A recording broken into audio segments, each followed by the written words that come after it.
Greetings from Castle Goring, from Aurora, Mickey, and from me. It really should be Mickey, Aurora, and me. But since Aurora is making her presence felt, we will put her first and hope she doesn't chew my pearls up. Well, we have some very important ground to cover today. So, with your indulgence, I will skip any further preamble and plunge right in. And for those of you who want to know the running order, the most important comes last.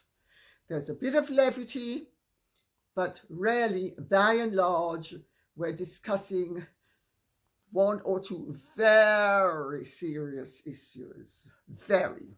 So, we'll top and tail with seriousness and have the levity in between, if we may. Okay? Before starting, however, I would like to remind everybody that we are here to also pay our respects to Her Majesty the Queen, the late Queen.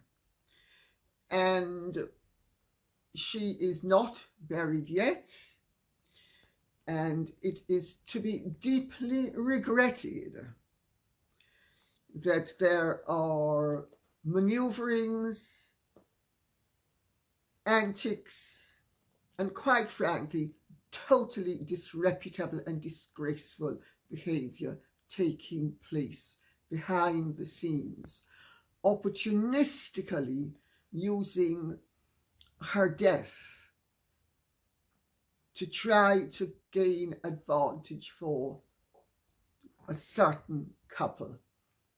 However, putting that aside, I would like all of us who are so disposed to doff a cap, so to speak, to Her late Majesty, who was the most wonderful example, I'm sure most of us will agree, as to not only what a fabulous monarch can accomplish, but what a wonderful human being can accomplish, and what a true Christian life is all about. So, No Wire Hangers says, someone address how the lack of titles to two white, red-headed kids can be considered racist, please. Well, precisely. But as has been widely and accurately reported, Harry and Meghan are behind the scenes furiously, the word is furiously, trying to capitalize upon this situation to advance their own personal interests, using their children partly as vehicles. Well, those children already have titles, and I will remind everybody that at the time of Archie's birth, Meghan announced that she did not wish to have a title being used by her child. Those were her words. Of course, she's wildly inconsistent, and since then she's changed her position. And we have heard one diatribe and pack of lies after another. However, I'm going to point out a fact or two, which hopefully some of you will take this opportunity to not only understand what the real rules, regulations, and situation are, but I would appeal to you to use your knowledge by writing into His Majesty the King. I'm going to give you the address. First line, His Majesty. Second line, the King. Third line, Buckingham Palace. Fourth line, London SW1W8JA. Fifth line if you are writing from abroad, and you have the right to write from abroad, not only if you're a Commonwealth citizen, but also if you are an American. Write to the King and point out that there are precedents already established for the grandchildren of monarchs who have no expectation of working as members of the royal family to be using their princely titles, and that their princely status remains effectively unused. The precedent is Prince Edward's two children, Viscount Severn and Lady Louise Windsor. There is no reason why Archie and Lilibet should be known by the titles Prince and Princess following that precedent. They don't live in the United Kingdom. They're not being brought up in the United Kingdom. There is no immediate prospect of them being brought up in the United Kingdom. They are not being reared with the values of royalty or indeed British values. Why then should they have princely rank and a princely title that they can use? They already have a princely rank. They have titles, Lord Dumbarton and Lady Lilibet Mountbatten Windsor, as was, but now if she is the granddaughter of a sovereign, Lady Lilibet Windsor. I think everybody needs to write in to the King, making it clear that you do not wish to see those children being entitled to use the titles Prince and Princess. It will help to make His Majesty's task that much easier.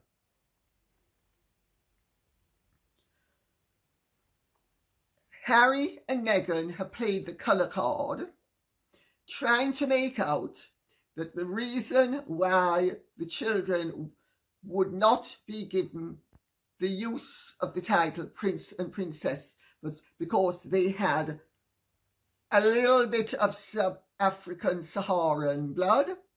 Sorry, Sub-Saharan African blood. Sorry. Rubbish. Viscount Severn and Lady Louise Windsor have no acknowledged Sub-Saharan African blood. So right there, the racist agenda falls flat on its face. I do wish that the King would call in and listen, having encouraged them to speak frankly, to the Black High Commissioners, especially the Black West Indian High Commissioners, as to the feelings of people in the Commonwealth as regards the divisive behaviour of Meghan Markle and how she has been mischievously playing the colour card to the detriment of harmonious race relations throughout the Commonwealth. And the fact that even though they cannot say it publicly, privately, they completely disapprove of her racist provocations. I know this as a fact.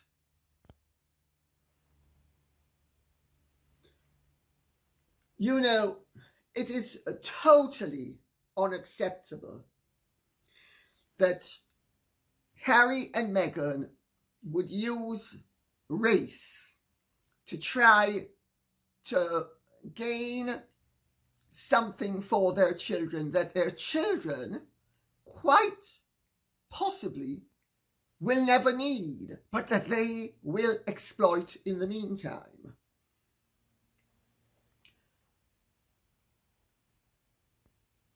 I think more than that I need not say at this point. Judy Mack says, is there any way or reason a prince can have that title stripped? I have been told for years that the grandson of Queen Victoria, Charles Edward, was stripped of his princely title. Is that true or a lie? Sorry. Judy Mack, it's absolutely true, and he's not the only one. He was Prince Charles Edward of Albany. He was actually born the Duke of Albany because his father, the hemophiliac Prince Leopold, died while his mother was pregnant with him. So he was pretty much the only royal prince who was born a royal duke. The throne of Coburg was vacant and no one else wanted it. And as a little boy, he was made to go and live in Coburg. He became the Duke of Coburg. During the First World War, Coburg, quite obviously being a German territory, joined the German offensive against Britain.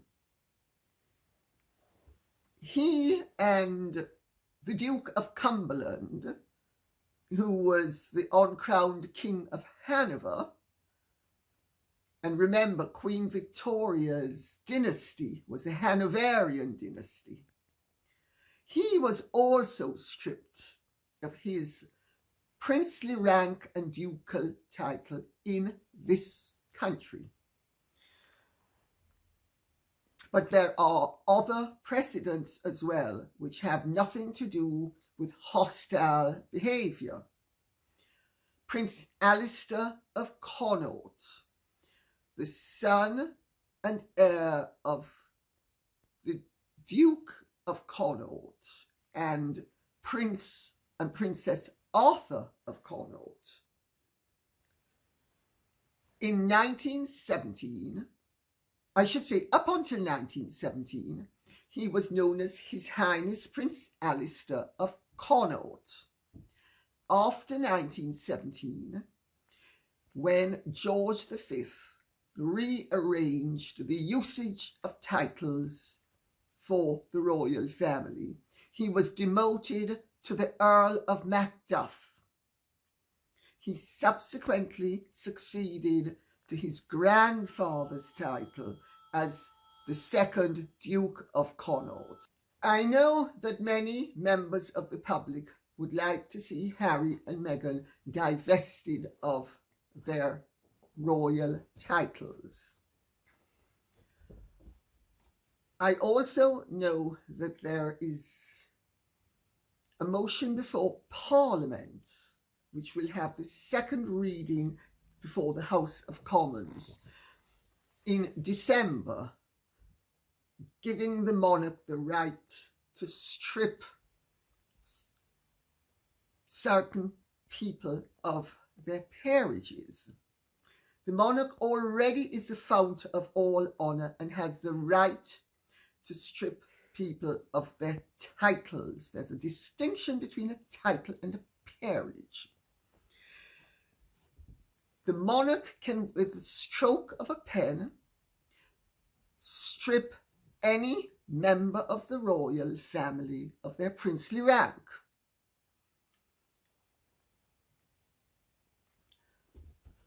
I am not particularly in favour of Parliament getting involved in the process of recommending who is and isn't stripped of a title. We would have to be extremely naive to believe that politicians always have pure or noble motives. They are also too populistic. They listen to rabble-rousers and the baying of the mob.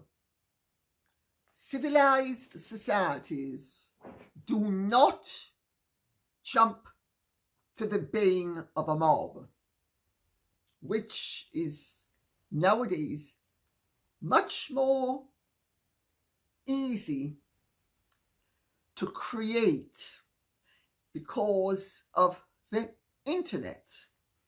Hence why I, after careful consideration and speaking to many people, came up with the idea of a petition inviting Prince Harry to put his titles into abeyance. Now, it's obvious that not that many people are in favour of it, because I don't even know how many signatures it's got, but it hasn't got that many. It's certainly not got 150,000 or 1 million, which would rarely give a good message, because people would appear to simply want to talk and not act, or then they decide they want to do things their way, and sometimes their way is not a productive way, and they, especially if they're members of the public, do not understand all of the consequences of precipitate action. So I make those points for what they're worth. But Jones says, Lady Colin Campbell, I'm an American that enjoys your informative videos, and I learned so much from you. Thank you. You are far wiser than I, and I humbly request a second look into Harry and Meghan's offspring style and HRH. I read the letter of patent, and this is my understanding. The king can easily amend the letter of patent, as the queen did many times. The letter clearly states, quotes, the sovereign is the fountain of honour and could deprive anybody of this style and title, end of quotes. The only concern is when the amend conflicts with common law, as in the case of Wallis Simpson. Edward's abdication agreement allowed him to keep his HRH, but then the sovereign realised that the law entitled Wallis Simpson to the same title as her husband. Aside from that issue, the letter of patent is a record of amendments made whenever it suited the reigning sovereign. King Charles impresses me as an intelligent man that does his homework before speaking and is careful not to put himself in a position to be later corrected. His first address touched on pressing issues and spoke volumes using only a few words. Will you please give this issue another look? Well, thank you for your contribution. There are furious briefings and furious approaches and furious pressure being put on the king with regard to the titles and the children's use of those titles, as I said a bit earlier. There is a way forward. If the king receives enough letters of support from the public who articulate the fact that they see no need for children who are never going to be working members of the royal family to be allowed to use the titles Prince and Princess, and that you, the public, feel that it would not be in the interests of the royal family or the British nation, and that you, the public, and this is where people of colour can really wade in with force, that you, people of colour, understand that this has nothing to do with colour. That might make the king's task a little bit easier. It is a hot topic, and there are all sorts of considerations, including a racial backlash being considered. And these all are parts of the consideration. And you can make the king's task a lot easier by wading in now. Now, not later, now. Loretta Tawney says, Harry and his wife will continue the victim race card narrative. They're playing it for all it's worth. And they also have roped in a lot of the American media to play the race card on their behalf as well. This is mischief making of the highest order, totally unjustified, cynical and abusive, not only of her late Majesty, but his present Majesty and us, the British people. But I'm going to come to that later. Robin Hodges Schwartz says, Meghan stated she never signed an NDA. Do you think she has signed one before she was allowed to participate in any of the ceremonies? Love your channel and love your pearls. Thank you very much. No, she hasn't been made to sign an NDA. I mean, it shows the caliber of the individual and the lowness of her thinking that she would say that I never signed anything.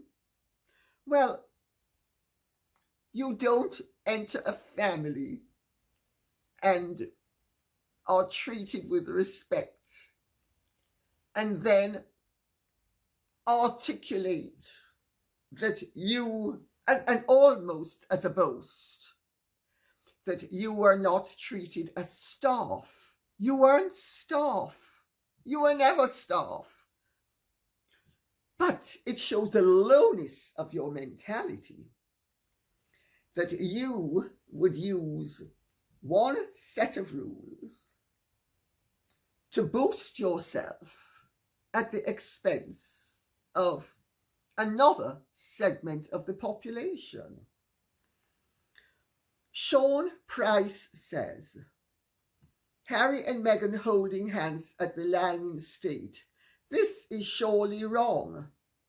Not only, my dear, is it wrong, it's crass, it's vulgar, it is typically déclassé, it is inelegant, and it is really distasteful. But then, actions speak louder than words. And they are making 2 points. The first point is, oh, we're so loved up. We are just one unit. Well, they're going to have to take the consequences of their treacherous actions as a unit. That's one thing. Then, of course, they're also, oh, we're so in love. We need to show the world what true love is all about, as they spew forth hatred. And as they breach every seemly rule and regulation. They are a pathetic and ludicrous couple. They are the living embodiment of destructive codependency. And no, Harry and Meghan, it is inappropriate to always hold hands when you are middle-aged, as if you are loved-up teenagers. Because even loved-up teenagers are not supposed to behave like that in the presence of their peers or in the presence of adults. Mary Michael Beck says, I hope I pronounced that correctly, I find it very telling that Meghan and Harry seem to be the only royal couple that have to hold hands constantly. She can't let him go for a minute. Sorry. It is very telling and rather ludicrous.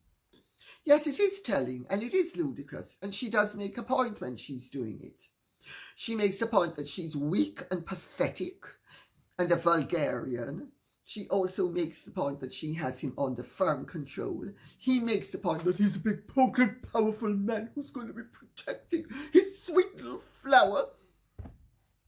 Notwithstanding the fact that she's as lethal as bindweed. And anything but a sweet little flower. Vulgar, vulgar, vulgar, vulgar. Vulgar, vulgar, vulgar. And pathetic. Jane Ograshka says, Dear Lady C, is it an exaggeration to claim that wherever H&M appear, the atmosphere is spoiled, the air poisoned? And I'm going to take this as I go through it, answering each bit of it. No, it's not at all an exaggeration. They poison the air and spoil the atmosphere wherever they go. They are like stink bombs in a perfumery. That's what they're like. What a striking difference between the Windsor Castle and the Sandringham walkabouts. While in the first event, with H&M as accompanying participants, there was a kind of tension and stress in the air, the atmosphere of the second event was pleasant, peaceful, and cordial. How can allegedly happy people exude such a huge amount of negative energy? Well, first of all, it's obvious they're not happy. You only need to look at them. She is a study in unnatural posing, and he is a study in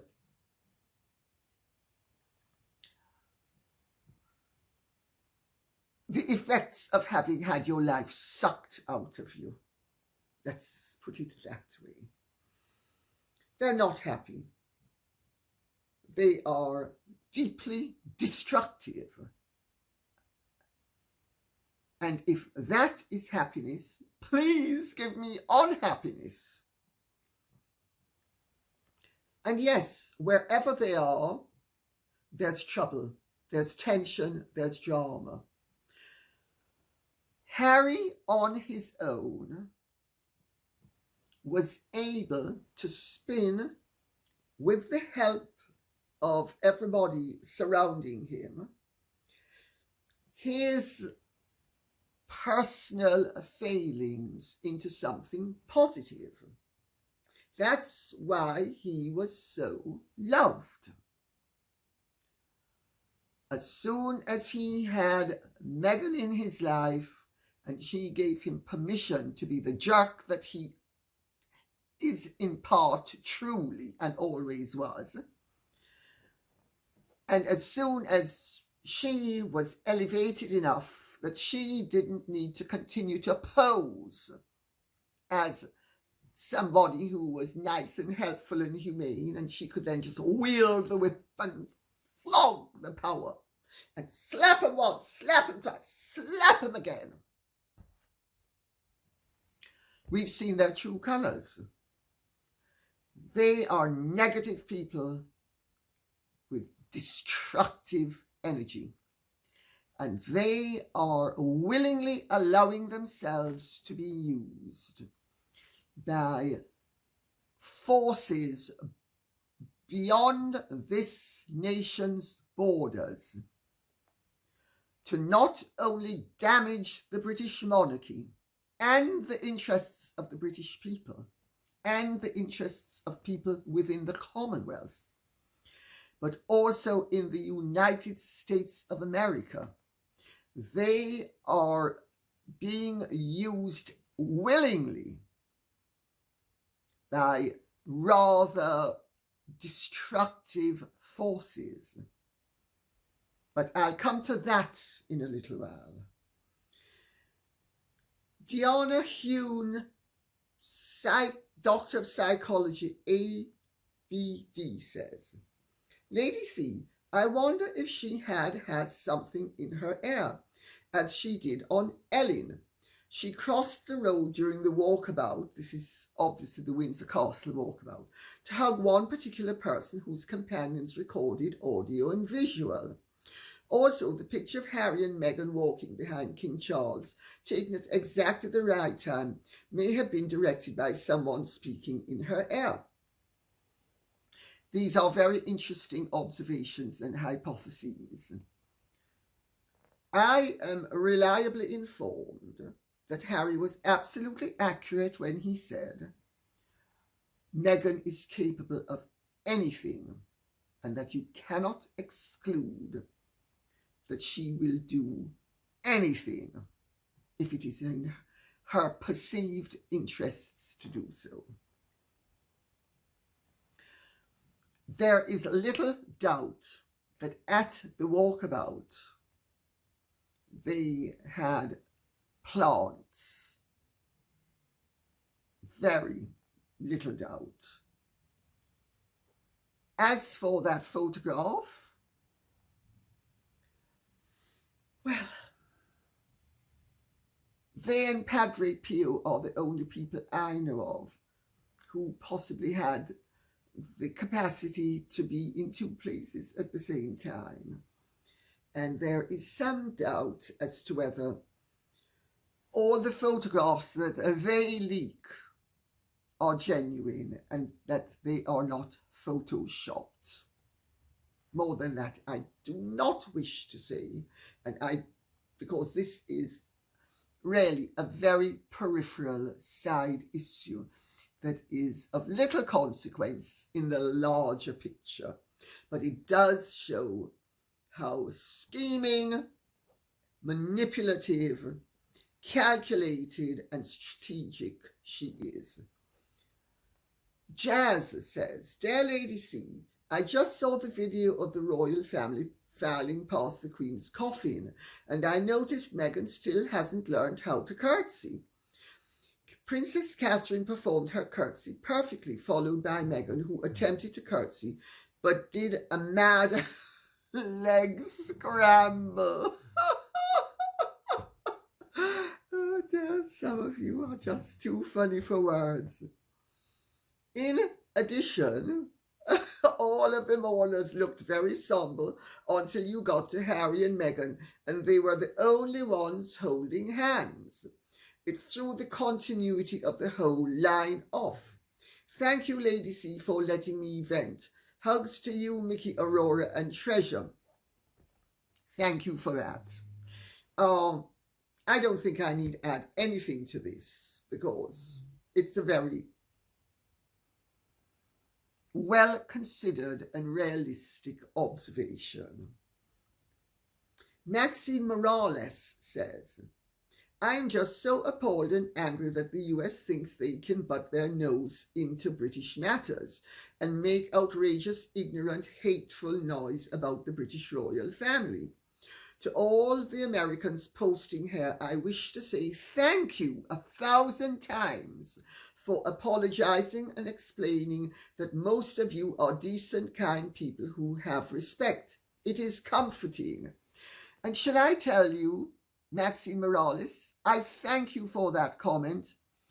It echoes my own sentiments fully, and I have been comforted and comforted by the fact that so many Americans have made it clear that they do not go along with some of the media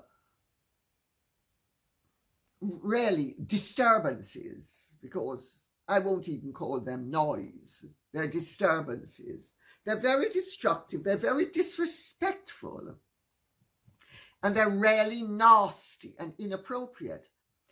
But they show that these people have no sense of occasion. They have no sense of right and wrong. They are uncivilized, because even if they had these beliefs, there is a time and place for everything. And this is neither the time nor the place.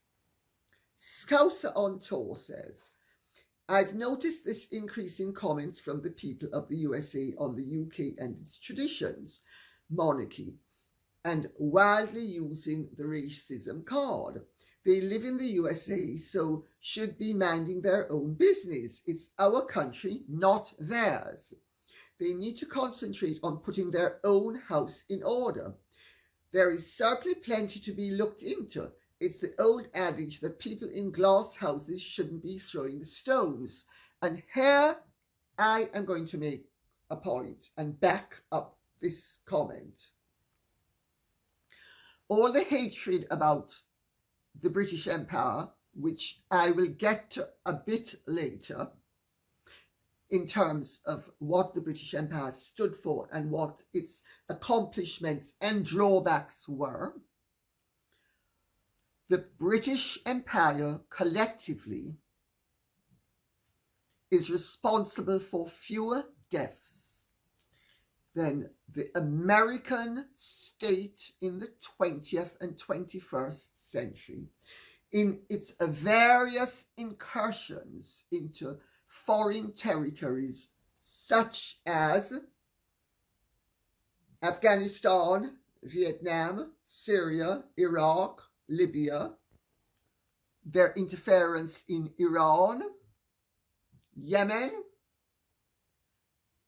Laos, Canada. I can go on and on. I can go back to their toppling of the monarchy in Hawaii and their seizure of the state of Hawaii. Now, I happen to be pro-American, but I am making the point that the American state, with its foreign policy, has far more blood on its hands in terms of loss of life in all the states that it intervened in to acquire for its own self-interest and geopolitical ambitions various rewards for its foreign policy than the British Empire has had in the whole of its existence, which lasted much longer than a century. So, if we're going off the number of people who died as a direct result of the actions of the British state or the American state, and I am excluding slavery from this, I'm speaking totally about the British state and the American state entering into foreign territories for whatever reason. We have maybe 1,000-fold fewer deaths on our hands than the American state. I think these people need to understand that when you occupy a glass house, don't throw stones. Also, I will now make the point that they are undermining the accomplishments of the American state, which helped in the 20th century, in this second half of the 20th century, to preserve the world from communism. That was a fine accomplishment. They have completely forgotten that history has a mixture of productive and destructive consequences. And they can't cherry pick. And they certainly are not in a position to advocate that the American state did more for the world than the British state, because the British state gave, through the British Empire, many, many gifts to the world at large. Yes, there were downsides, but it gave many, many gifts. And we will get to those in a moment. Not right yet, however. But very quickly, Teresa McFarlane says, the liberal media in the US is inundating us with news that Commonwealth countries want to break away from the crown. Also, many articles about demands for reparations from King Charles III and the UK for ill-gotten wealth. Many stories about poor Meghan being slighted by the royals. Oh, do take out the violins. Oh, poor Megsy baby. She's such a victim, such a victim. She was included into the royal family, given far greater privileges than Catherine or any of those other white people were given. This is all proof of the fact that the British royal family is racist, of course. Let's not even go down that route. Let me continue. That King Charles is cruelly making redundant employees unemployed. I think I know what you're saying. But in fact, it's standard procedure. At the end of a reign, the household is dismantled and a new household is created. It's one of the features of the system. Just as how in a company, if there's a takeover, redundancies take place as well. Changes take place. So if you liken it to a company, you get the picture. But we'll get to that in a moment, because usually what the royal family does is try to find positions elsewhere, and when they can't, they assist in finding jobs which are usually very easily found, because most companies and individuals want to employ former members of a royal household. It's very prestigious. So things are a little bit less onerous than they might appear to be on the face of it. Anyway, to continue. Oprah Winfrey complained about the money spent on the Jubilee and how many people could be helped instead. Well, that's just ridiculous, if I may interject at this point. The money spent on the Jubilee was fractional, and the money brought in by visitors, etc., far exceeded it. I mean, these ignoramuses, chief of which is that frowsy cow Oprah Winfrey. Unbelievable. The media is definitely on the Harkles and anti the imperialist and racist British and anyone that supports the monarchy.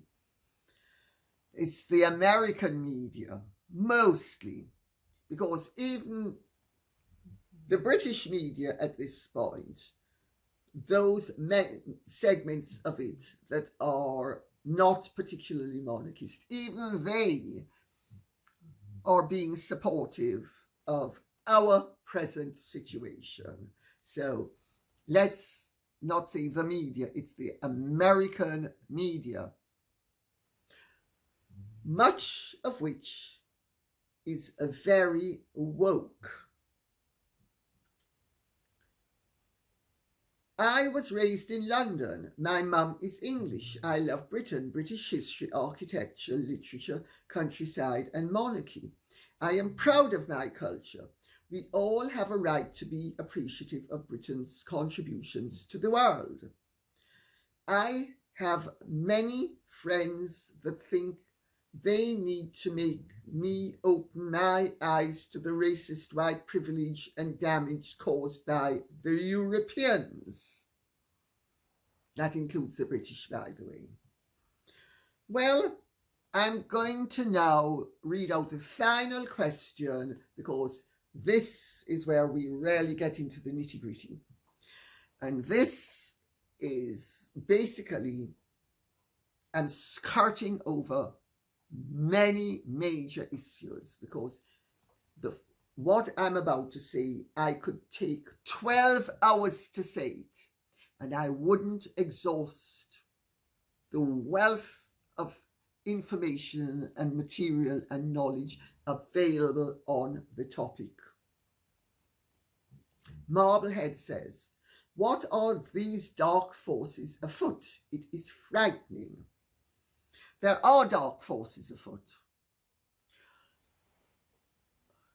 In the United States of America, there is, and has been for some time now, almost a civil war between differing political agendas and differing political beliefs, to the extent that for the last however many years, it has been virtually impossible for any budget to pass properly, because so there is tremendous division in the United States of America that is homegrown.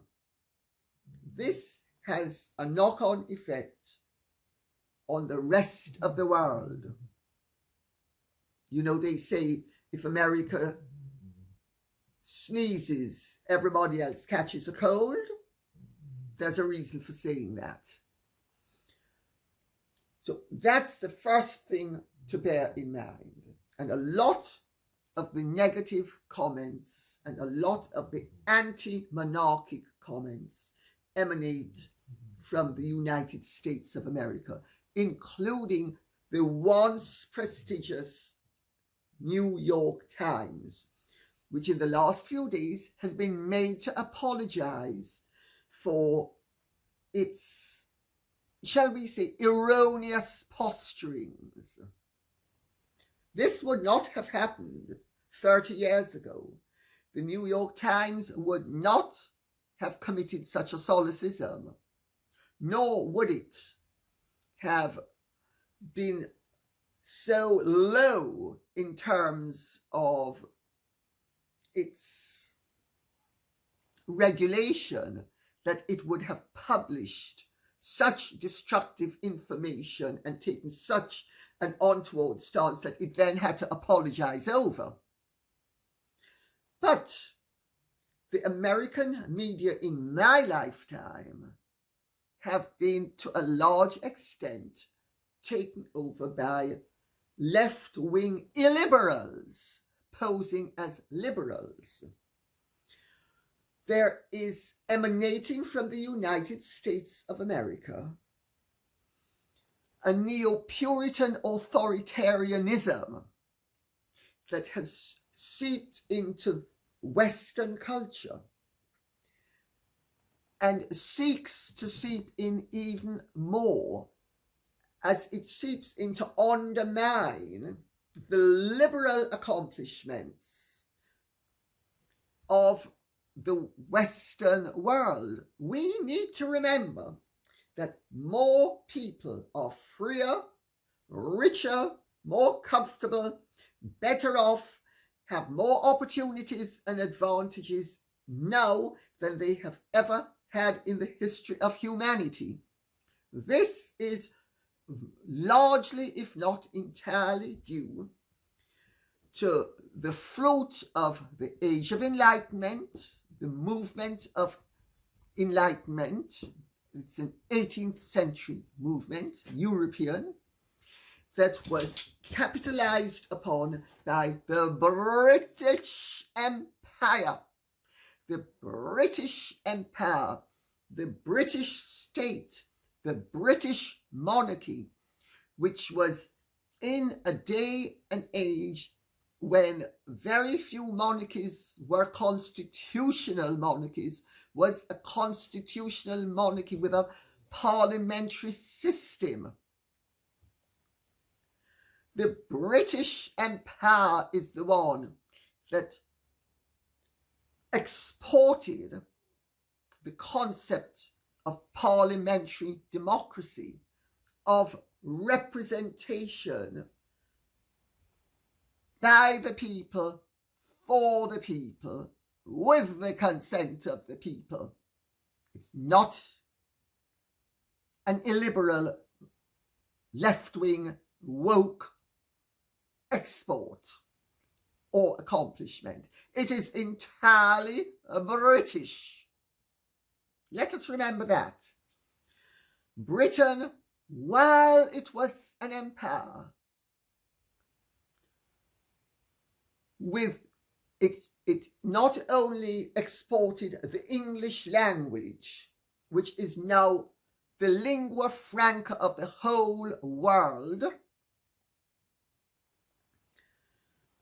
it also exported British values, fair play, decency, respect for law and order.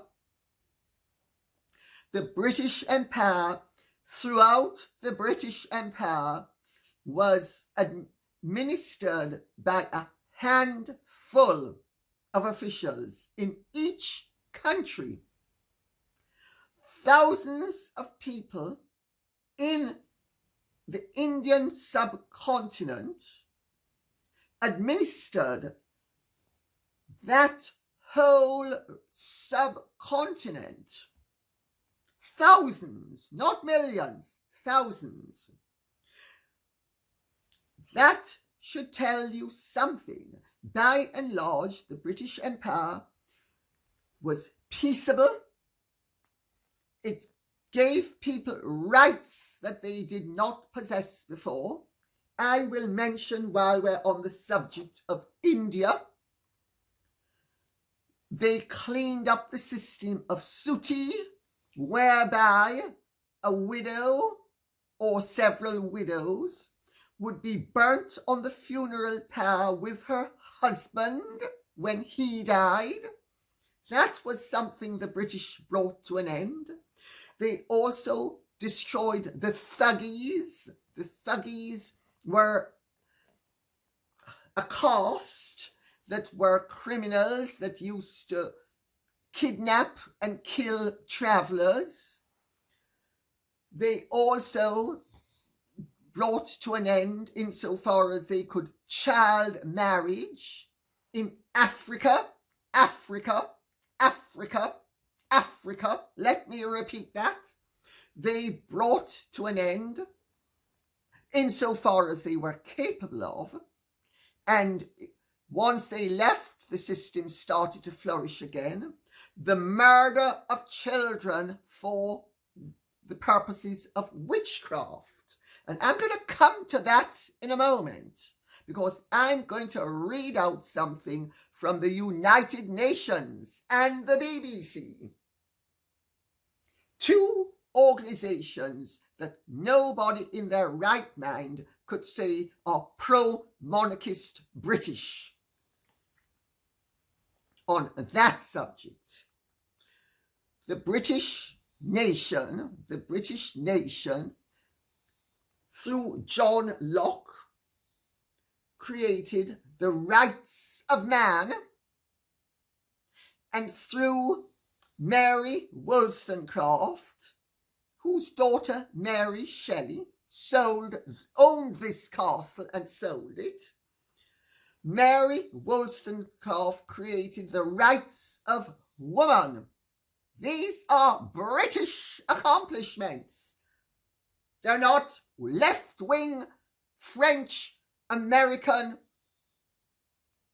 Spanish, Italian, Panamanian, or Vietnamese accomplishments. These are British accomplishments.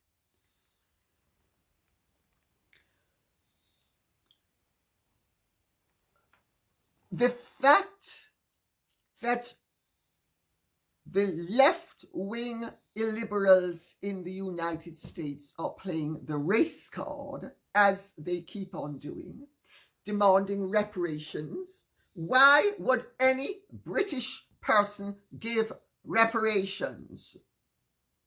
For what?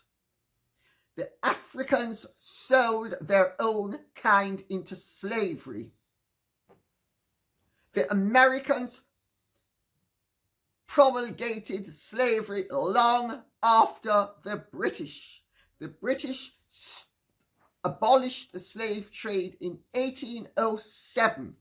Thereafter, the British state did its utmost to bring the slave trade to an end, at a time that the Americans, the Brazilians, etc., were still embarked upon the slave trade. Not to mention the Africans, who still to this day trade in slaves, and did so legally until 1981, when the state of Mauritania was the last of the African nations to abolish slavery, and then didn't make it a criminal offence until 2000 and something. I think it was 4 or 7.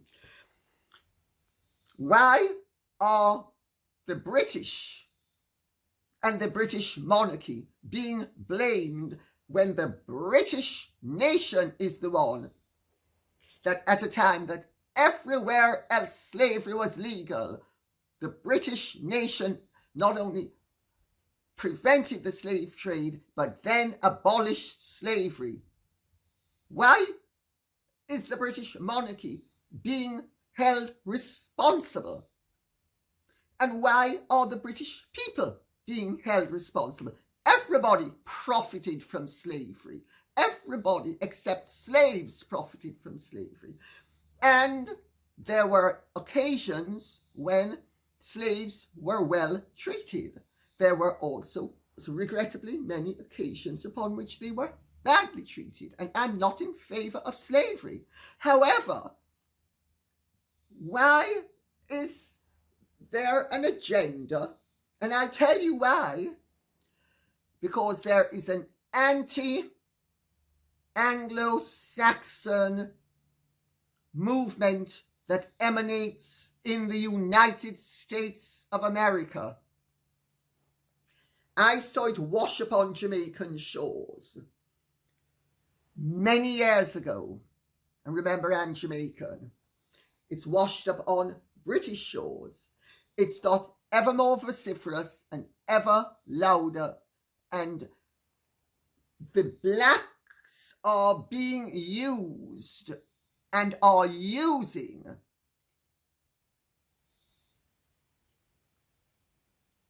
anti-Anglo-Saxon rhetoric to further an agenda which would replace law and order, the rights of man, the rights of woman, the right to have possessions, because he who controls the purse strings controls the person. Communism has shown us that when a state seizes the assets of its citizens, nobody has freedom. the only people who have power are those who control the source of wealth. That's why Lenin and Stalin ultimately seized control of the sources of wealth in the Russian state. That's one of the features of communism. Wise up, people. A state that wants to tell you how much it is giving you is a state that is depriving you of your liberties, your rights of choice. We have a great coincidence between ignorant people, black people, white people who are guilt-ridden. Why are they guilt-ridden? White privilege. There's such a thing as black privilege as well. My brother, when he was alive, was a guest of the King of the Ashantis, whose daughter at the time, sorry, I should phrase that slightly differently, whose daughter of the king at the time is a friend of mine. Africa has wonderful traditions, wonderful royal traditions, wonderful aristocratic traditions that are still in place. Nelson Mandela was a prince. People seem to forget all of this. All of this anti-royalist nonsense is the rhetoric of ignoramuses who do not understand the realities of life. And this woman, Uju Anya, who personally I think is a total shocking disgrace, and I'm glad to see that Nigerians of note and education have waded in, pointing out that she has no knowledge of what happened in Nigeria in terms of the Biafran War, and it had nothing to do with Queen Elizabeth II. And her comments were not only wildly inappropriate, but a mark of true ignorance and bigotry. She has waded in. Well,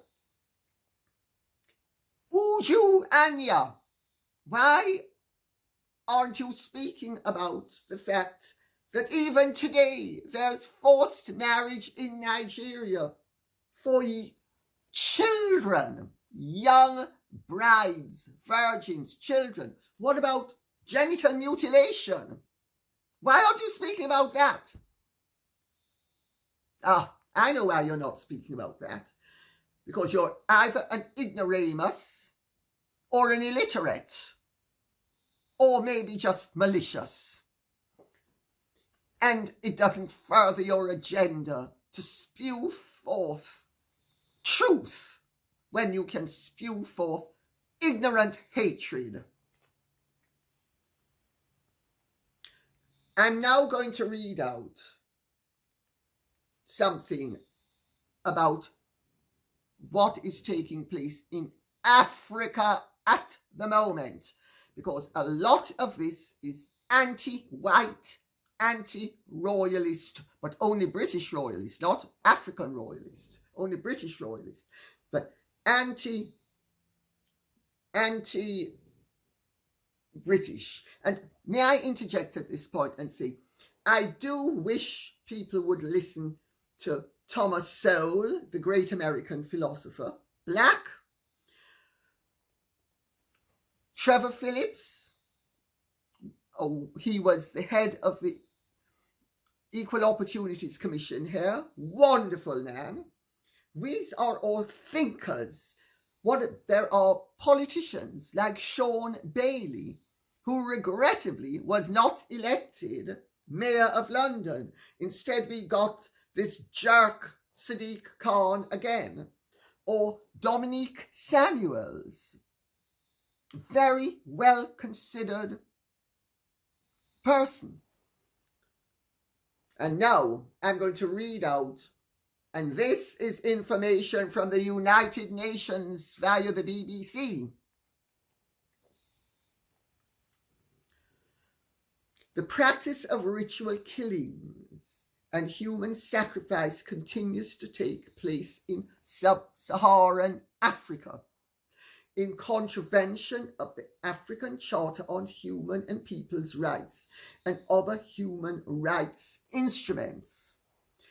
In the 21st century, that is right now, such practices have been reported in Nigeria, Uganda, Swaziland, Liberia, Tanzania, Namibia, Zimbabwe, as well as Mozambique and Mali. That's practically the whole of Sub-Saharan Africa. This is the harmful practice of removing body parts, blood or tissue from a child who is still alive. And they're not even touching upon the children who are killed for their body parts. I mean, this is totally shocking. How people cannot be upset by this and repulsed by this, and how people can ignore this happening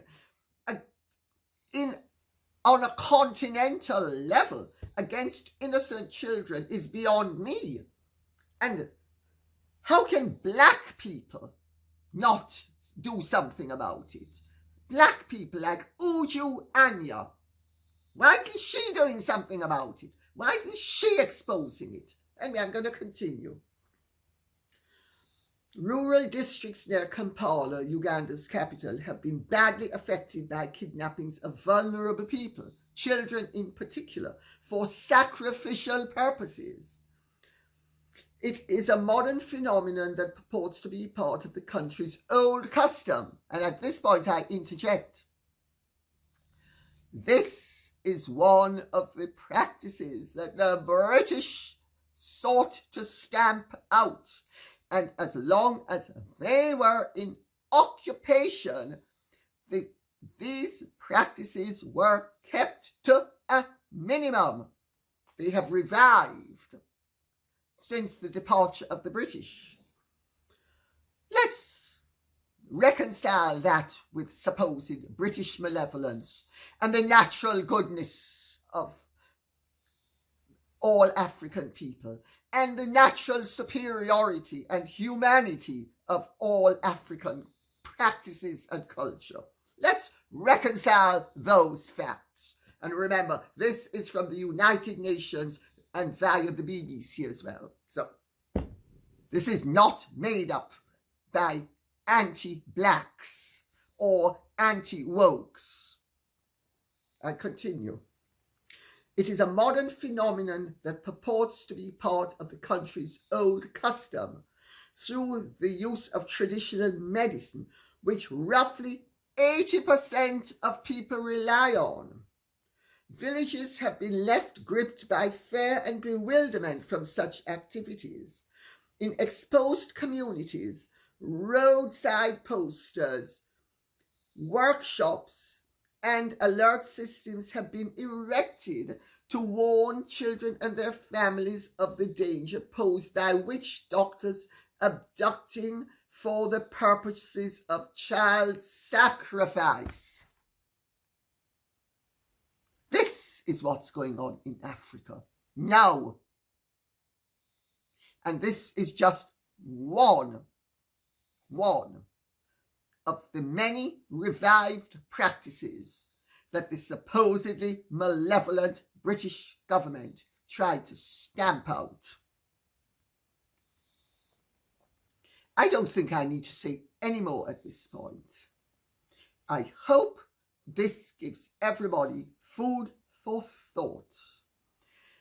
And I would recommend that not only do people write in to the King, and I will repeat again, first line, His Majesty, second line, the King, third line, Buckingham Palace, fourth line, London SW1W8JA, fifth line if you're foreign, United Kingdom.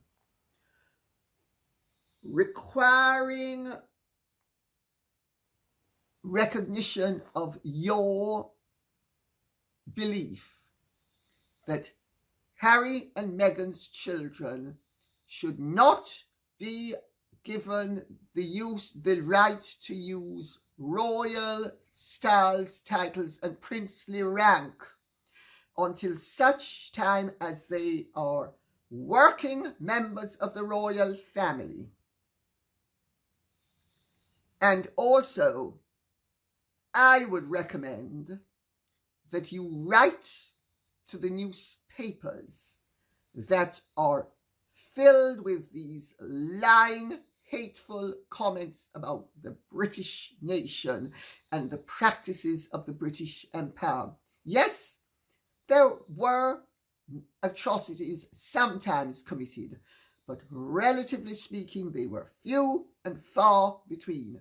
The benefits of empire have far outweighed any disadvantages, any. And the revival of ancient practices that they tried to stamp out show to what extent they were a force for good. And on that note, I will say thank you very much for listening. I hope this has been of some interest to you. If it has, please like, share, subscribe, press the notification bell. And remember, please keep the questions and comments coming in.